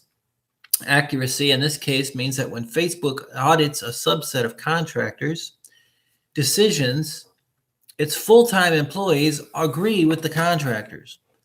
The company has set an accuracy target of 95%, a number that always seems just out of reach. Cognizant has never hit the target for a sustained period of time. It usually floats in the high 80s or low 90s and was hovering around 92 at press time. Miguel diligently applies the policy, even though he tells me it often makes no sense to him. A post calling someone my favorite N-word is allowed to stay up because under the policy it is considered explicitly positive content. Autistic people should be sterilized seems offensive to him, but it stays up as well. Autism is not a protected characteristic the way race and gender are, and so it doesn't violate the policy. Men should be sterilized, would be taken down. In January, Facebook distributes a policy update stating that moderators should take into account recent romantic upheaval when evaluating posts that express hatred toward a gender. I hate all men has always violated the policy, but I just broke up with my boyfriend and I hate all men no longer does. Miguel works the posts in his queue. They arrive in no particular order at all. Here is a racist joke. Here is a man having sex with a farm animal. Here is a graphic video of murder recorded by a drug cartel. Some of the posts Miguel reviews are on Facebook, where he says bullying and hate speech are more common. Others are on Instagram, where users can post under pseudonyms and tend to share more violence, nudity, and sexual activity. Each post presents Miguel with two separate but related tests. First, he must determine whether a post violates the community standards. Then he must select, okay, I've had enough of this shit. Moving on. I think I left the realm of finance a long time ago, but I was finding that interesting. But I grow weary of that topic now. Okay, so there you go, ladies and gents. Moving on. Why angry vegans are taking on Hungry Jack's over its plant-based Rebel Burger. Okay. Why angry vegans are taking on Hungry Jack's over its plant-based Rebel Burger. The Rebel Burger. Oh, come on. Angry vegans. The vegans are angry. They need to eat more cheeseburgers. Okay, I'm just joking to all my vegan friends out there. It doesn't use any meat. But fired up vegans are flaming Hungry Jack's over its new plant-based burger, claiming they are being misled. At issue is the fast food giant's new Rebel Burger, introduced last month.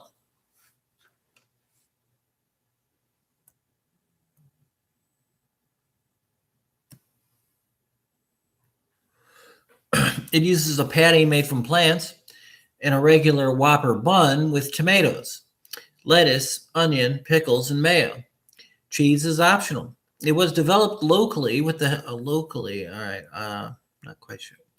Where's this coming to us from? All right. Well, okay. It was developed locally with the help of CSIRO scientists, CSIRO scientists. But this burger is not better as far as many vegans are concerned. At issue is that patty is cooked on the same broiler as regular Whopper burgers. And that raises the issue of cross-contamination. Oh, okay. So I'm guessing Rebel Burger. Let's see if they have the Whopper. I guess Rebel must be sort of like Burger King, I guess. Okay. All right. Come on. This is almost not even like. Come on. I want some real financial news. It's ridiculous. Here we go. As Bitcoin price drops to 9,000, here $9,000. Here are the targets traders are watching.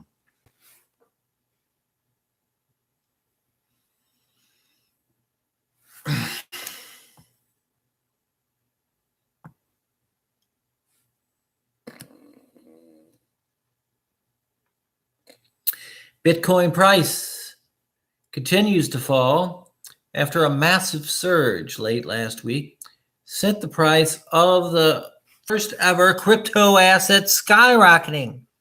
blasting through resistance and revisiting 5-digit prices briefly before it began to cool off. Now, Bitcoin is flirting with a drop below $9,000, but thus far, $9,000 has provided strong support. Here are the price levels crypto traders are watching in case Bitcoin falls below $9,000 or if it bounces from current prices. Bitcoin price finds support at $9,000 after rejection above $10,000. Bitcoin price is currently trading in the low $9,000 range after a powerful push to above $10,000 was stopped short of setting a new higher high. Late last week, news broke that Chinese President Xi Jinping urged the citizens of China to support the development of blockchain technologies to ensure the country is at the forefront of innovation.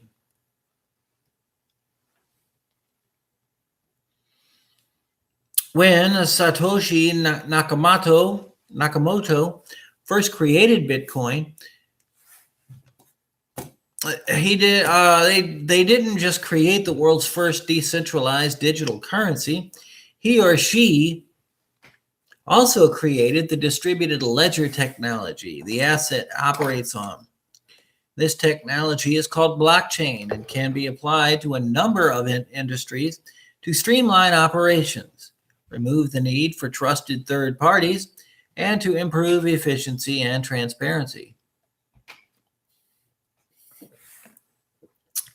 While Xi's comments are in favor of blockchain, and the country was quick to clarify that the support was for blockchain and not cryptocurrencies, the price of Bitcoin still surged, and Chinese altcoins followed, all spiking 40% or more in a matter of a couple days.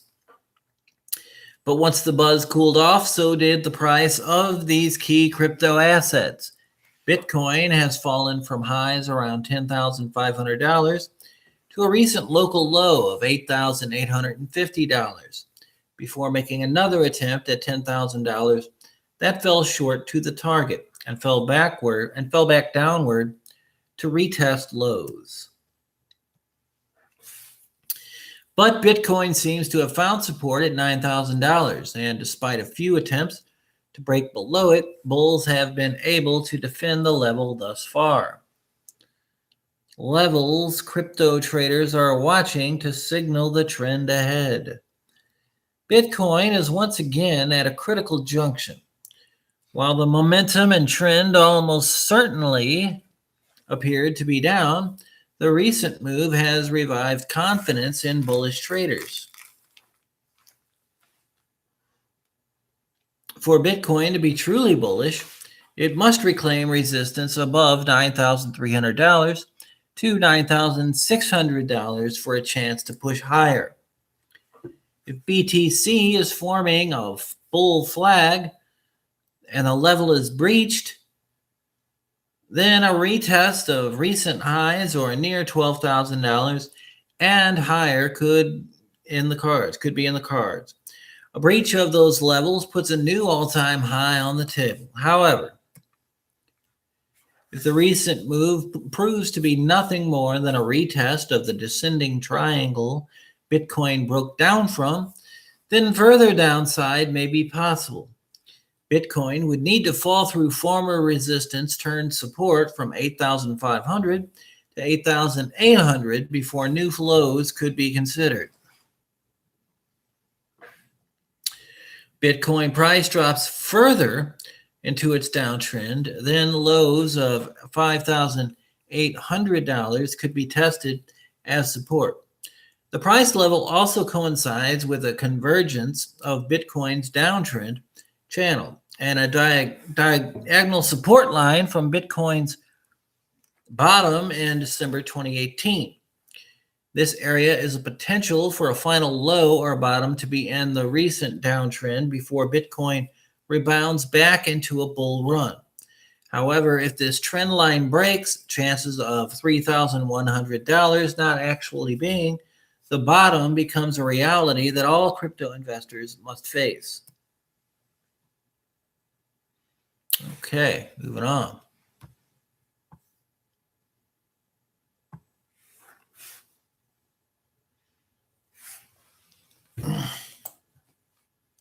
Moving on.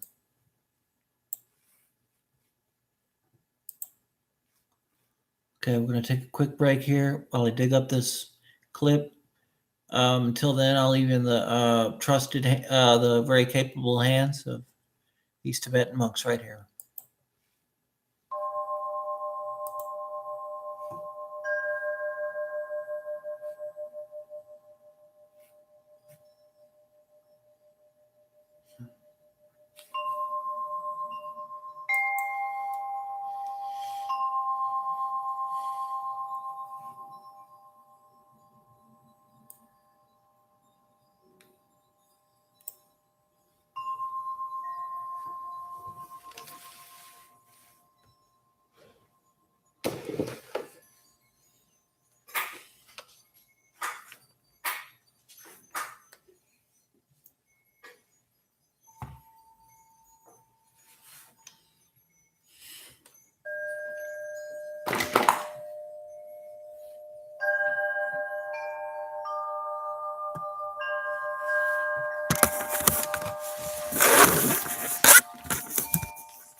We see the current stance of monetary policy as likely to remain appropriate, as long as incoming information about the economy remains broadly consistent with our outlook of moderate economic growth, a strong labor market, and inflation near our symmetric 2% objective.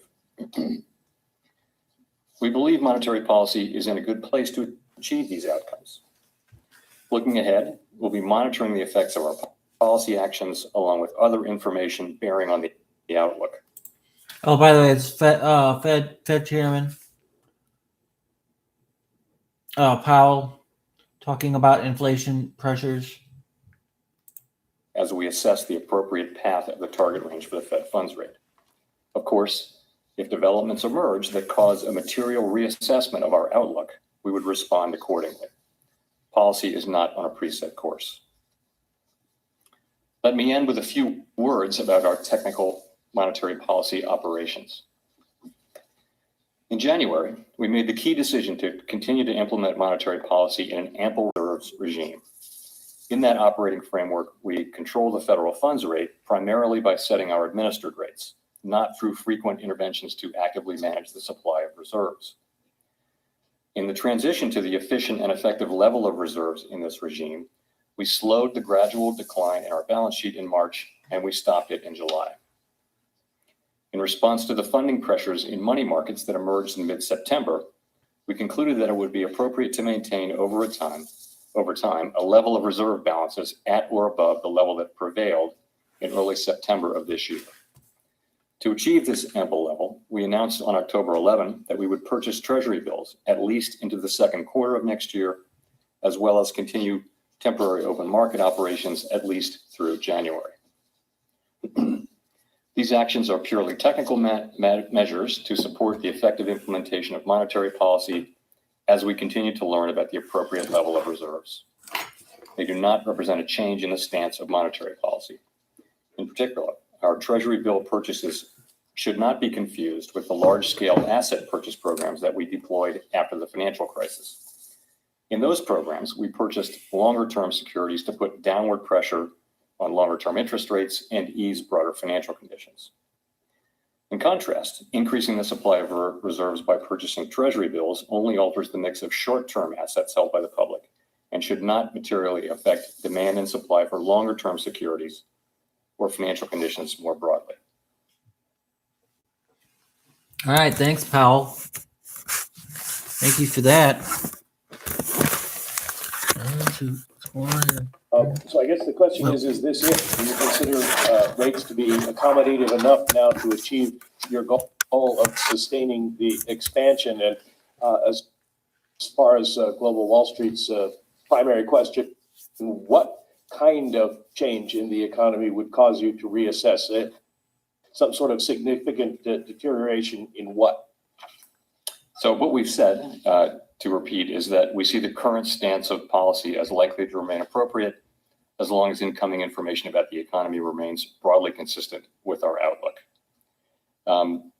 And we say that really because both the performance of the economy and the stance of policy. The performance of the economy has been, particularly the household sector, has been strong, has been resilient, with low unemployment, attractive levels of job creation, wages moving up, labor force participation moving up, household confidence, and solid gains in many measures of consumer spending. The manufacturing sector, particularly manufacturing and also investment in exports, have been weaker, but overall we've seen moderate growth, a strong labor market, inflation moving up.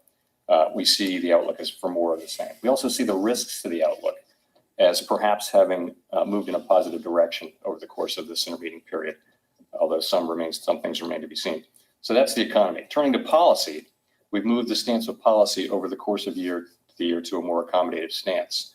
And after cuts at the last three meetings, the federal funds rate is now in a range between 1.5% and 1.75%. We feel that policy is well positioned to support the outlook that I described. So you ask what it would take, to move, and as I mentioned, we're going to be watching all factors, and if developments emerge that cause a material reassessment of our outlook, we would respond accordingly. But that's what it would take: a material reassessment of our outlook. If I could follow up, if the market decides that you need to cut rates again before. We'll be looking at a full range of data about the economy and about the risks to the risks to the outlook. And I've given you a sense of what our outlook is. It's for moderate growth, a strong labor market, and inflation near our 2% objective. If something happens to cause us to materially reassess that outlook, that's what would cause us to change our views on the appropriate stance of policy.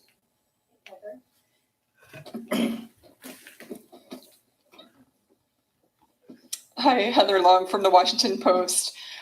You just said that the risks to the outlook are moving in a positive direction. I'm wondering if you could specify, is that on trade or are there other matters? This morning, we obviously learned that we've now had 2 quarters of contracting business investment, which would seem to be moving the outlook in the other direction. So in terms of risks, what I was referring to there, the principal risks that we've been monitoring have been really slowing global growth and trade policy developments, as well as muted inflation pressure. So I was really referring there to trade developments. We have that phase 1 potential agreement with China, which, if signed and put into effect, could have the effect of reducing trade tensions and reducing uncertainty, and that would bode well, we think, for business confidence and perhaps activity over time. So that has the potential for being an improvement in the risk picture. Brexit, I would say as well, it appears that the risk of a no-deal Brexit seems to have materially declined. I think on both situations, there's plenty of risk left, but I'd have to say that the risks seem to have subsided. You ask about business investment, and that's right. Business investment has been weak, and today's reading was weak as well. And it was broad across equipment and other parts of all parts of business. Fixed investment were weak.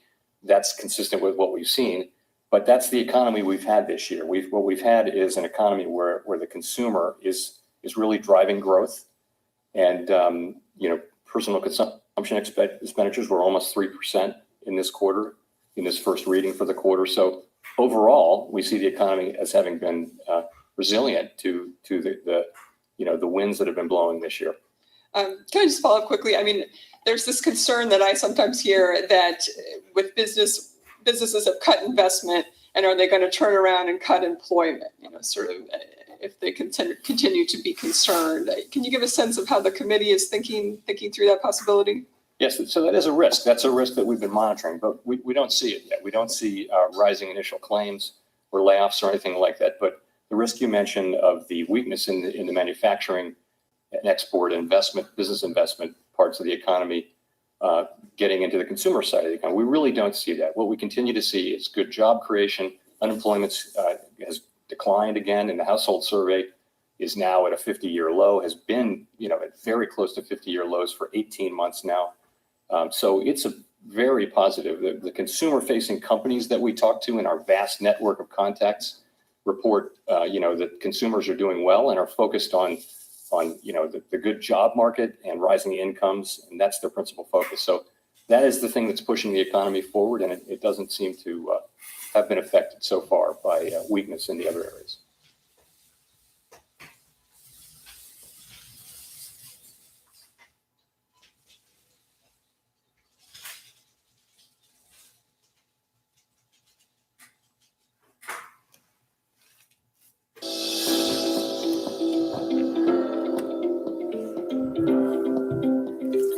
Okay, thank you. Oh. Thank you. Thank you.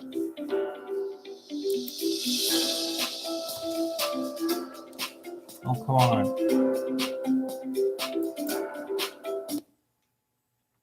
Okay. There you go, ladies and gents.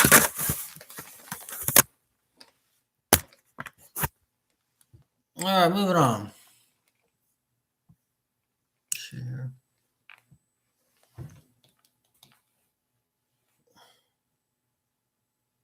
Mark Zuckerberg used the A word. That's right, the A word. What's something? Use the A word during earnings call.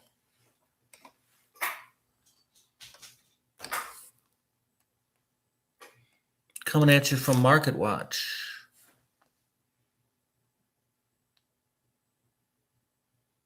All right. Come on. Load up already. Instagram, likely focus of FTC antitrust probe. He acknowledged highlighting need for a uniform federal regulation. Okay.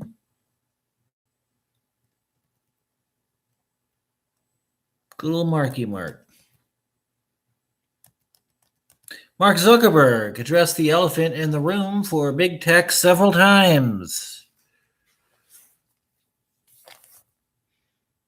Coming at you from John Swartz, senior reporter for Market Watch. On at least 3 occasions during Facebook Inc.'s, which are down, all right. Facebook Inc.'s earnings conference call Wednesday, he discussed antitrust scrutiny and the impact it could have on the social networking giant, the subject of a Federal Trade Commission investigation. Facebook's chief executive and co-founder admitted the $1 billion acquisition of Instagram in 2012 is probably the focus of the FTC, but he considers the photo and video sharing service more complementary to what Facebook does than an attempt to silence a competitor.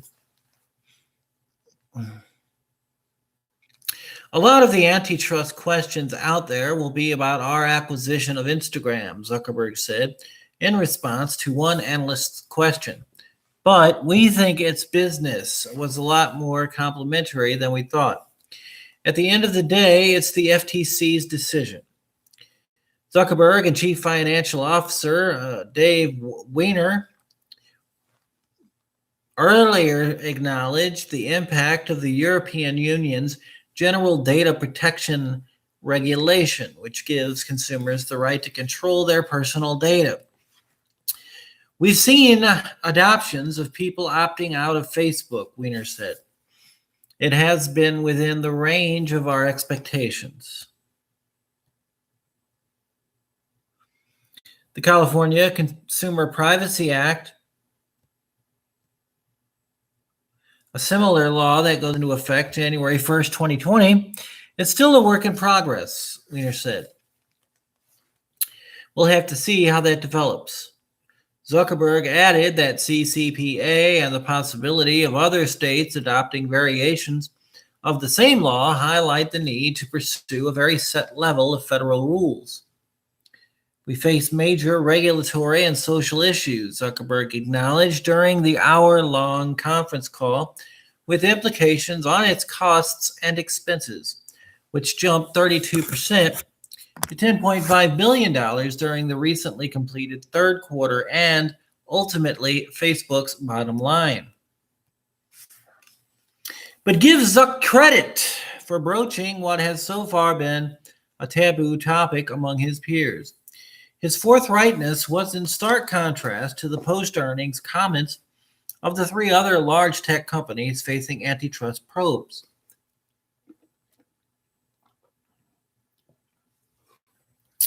Apple Inc. and Amazon.com Inc.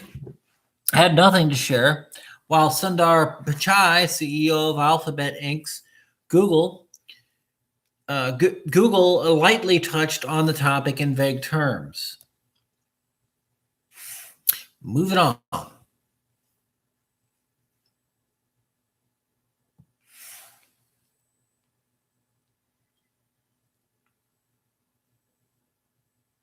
What the heck was that about? Why Google's quantum supremacy milestone matters.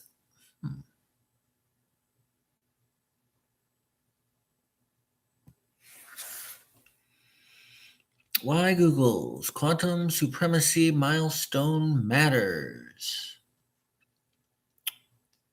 Okay. The company says its quantum computer can complete a calculation much faster than a supercomputer. What does that mean? Scott Aronson, The New York Times. Google officially announced last week in the journal Nature that it achieved the milestone of quantum supremacy. This phrase, coined by the physicist John Preskill in 2012, refers to the first use of a quantum computer to make a calculation much faster than we know how to do it with even the fastest supercomputers available. The calculation doesn't need to be useful, much like Wright Flyer in 1903 or Enrico Fermi's nuclear chain reaction in 1942. It only needs to prove a point. Over the last decade, together with students and colleagues, I helped develop, this is written by Scott Aronson. Okay, so I being Scott Aronson, to help develop much of the theoretical underpinning for quantum supremacy experiments like Google's. I reviewed Google's paper before it was published, so the least I can do is try to explain what it means. Until recently, every computer on the planet, from a 1960s mainframe to your iPhone, and even inventions as superficially exotic as neuromorphic computers and DNA computers, has operated on the same rules. These were rules that Charles Babbage understood in the 1830s, and that Alan Turing codified in the 1930s. Through the course of the computer revolution, all that has changed at the lowest level are the numbers: speed, amount of RAM and hard disk, number of parallel processors. But quantum computing is different. It's the first computing paradigm since Turing that's expected to change the fundamental scaling behavior of algorithms, making certain tasks feasible that had previously been exponentially hard. Of these, the most famous examples are simulating quantum physics and chemistry, and breaking much of the encryption that currently secures the internet. In my view, the Google demonstration was a critical milestone on the way to this vision at a lab in Santa Barbara, California. A Google team led by John Martinez built a microchip called Sycamore, which uses 53 loops of wire around which current can flow at two different energies, representing a 0 or a 1. The chip is placed into a dilution refrigerator the size of a closet, which cools the wires to 1/100th of a degree above absolute zero, causing them to superconduct. For a moment, a few tens of millionths of a second, this makes the energy levels behave as quantum bits or qubits, entities that can be in so-called superpositions of the 0 and 1 states. This is the part that's famously hard to explain. Many writers fall back on boilerplate that makes physicists howl in agony. Imagine a qubit as just a bit that can be both 0 and 1 at the same time, exploring both possibilities simultaneously.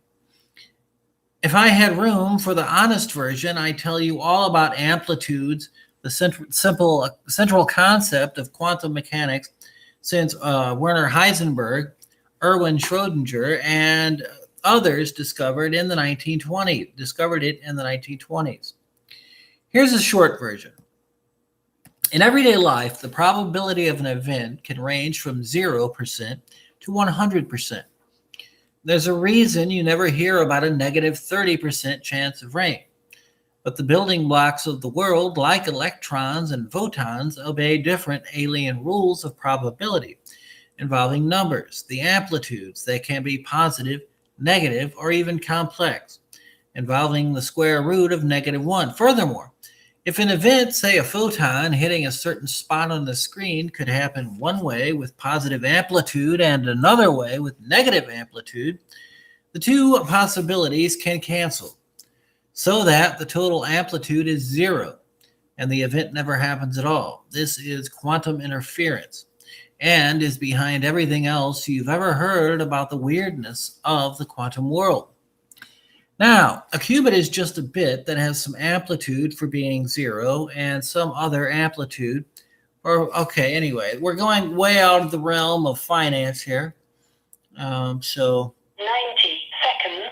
Regardless, we're at the end of the big show. I'm pretty sure the next show it's gonna be a financial review show as well. I'm not quite sure when I'm going to be getting to it. But I want to thank you all for tuning in to this show.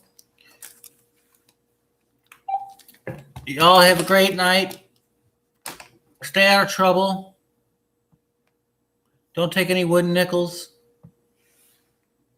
Stay positive, everybody. Stay positive. You got to.